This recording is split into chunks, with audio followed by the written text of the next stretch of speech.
খোদ কলকাতায় হিজাব পরায় হেনস্থার শিকার। হ্যাঁ, ঠিকই শুনছেন, কলকাতার বেহালাতে হিজাব পরার কারণে তাকে বারবার বলা হয়েছে, সেই মহিলাকে বারবার তকমা দেওয়া হয়েছে, হিন্দুস্তানে থাকতে গেলে হিজাব পরা যাবে না, তুমি তোমার হিজাবটাকে খোলো, বারবার তাকে তকমা দেওয়া হয়েছে। হ্যাঁ, এটা কলকাতার বেহালাতে। চলুন এই বিষয়ে কথা বলা হয়েছে নওশাদ সিদ্দিকীর সঙ্গে।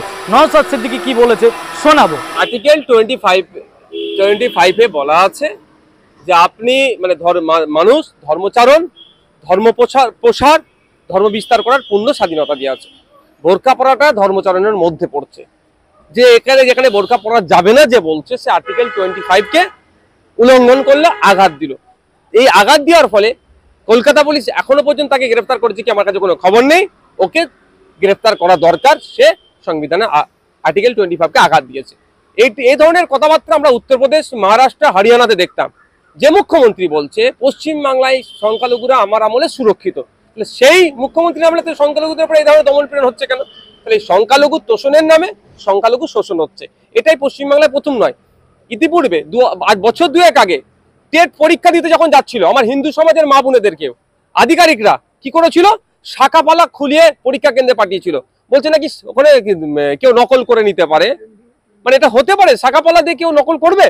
কিন্তু তখন আমরা বিরোধিতা করেছিলাম, রাজ্য প্রশাসনের আমরা তীব্র সমালোচনা করেছিলাম। গত দুদিন আগে যে ঘটনা ঘটেছে তারও আমরা তীব্র সমালোচনা করছি। যারা এই ধরনের কাজ করছে আমার মা বোনেদের, চাই হিন্দু ধর্মের হোক চাই মুসলমান ধর্মের হোক, তাদের ইজ্জত, তাদের ধর্মীয় আচরণের উপর যারা আঘাত দিতে চাইছে তাদের বিরুদ্ধে আমরা বরাবরই অবস্থান ছিলাম, এখনো আছি। একটা জিনিস চেপে দেওয়া হয়েছে, কিছুদিন আগে ক্যানিং এ 3 জন পাঞ্জাবি পরা মুসলিম আলেমকে বাংলাদেশি বলে হেনস্থা করা হয়। মুসলিম মানে কি বিদেশি? দেখুন, ব্যাপারটা হচ্ছে এখানে এরপরে অনেক ঘটনা ঘটেছে। যে হেনস্থা করেছে সে একটা থানার কনস্টেবল, তার পরবর্তীতে সে নাকি একটা মাফি চেয়েছে, সেই জন্য হচ্ছে। কিন্তু একটা দেখুন, একজন থানার কনস্টেবল মিনস একজন পুলিশ, সেই পুলিশের কাছ থেকে আমরা সবসময় পজিটিভ রাখবো। সেই পুলিশ যদি দাদাগিরি মস্তানি করে, এটা তো মেনে নেওয়া যায় না। এটা পশ্চিমবাংলাতে এখন অহরহ ঘটনা ঘটছে। পুলিশ তার ক্ষমতা দেখিয়ে কারো তোলাবাজি করছে, সব পুলিশ নয়, কিছু পুলিশ তোলাবাজি করছে, অন্যায় যত রকম করছে, পুলিশ সার্টিফিকেট দিয়ে সে বেঁচে যাচ্ছে। এগুলো বন্ধ হওয়া দরকার। দেখুন, পুরুষোত্তম রাম ঠাকুরের জীবনী পড়েনি বলে এরা ওই রকম করছে। আমি বলবো যারা জয় শ্রীরাম স্লোগান দিচ্ছেন 100 বার দেবেন, তাদের ইচ্ছা ধর্মীয়, কিন্তু পুরুষোত্তম রাম ঠাকুরের জীবনী পড়ুন।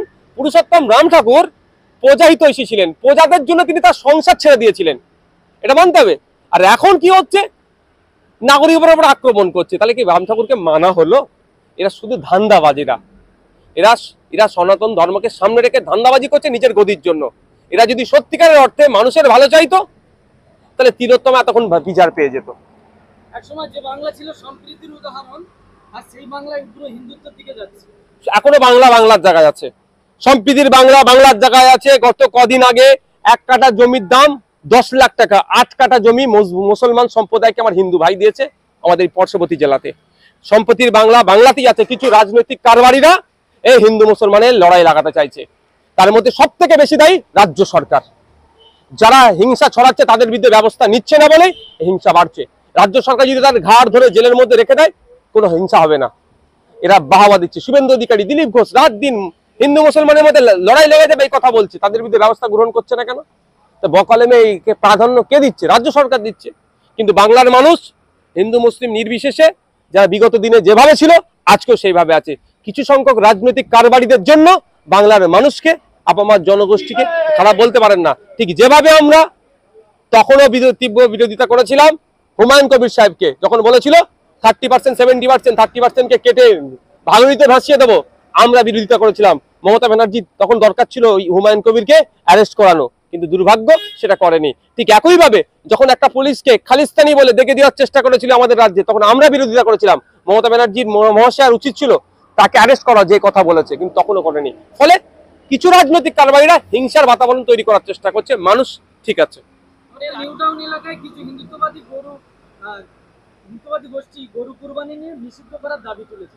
সেখানে শাহরুখ মোল্লাকে মারধর করা হয়েছে, যিনি গরু বিক্রেতা, তাকে মারধরও করা হয়েছে বলে জানা গেছে। গত রাত্রে একটা জায়গায় হামলা চালায় একদল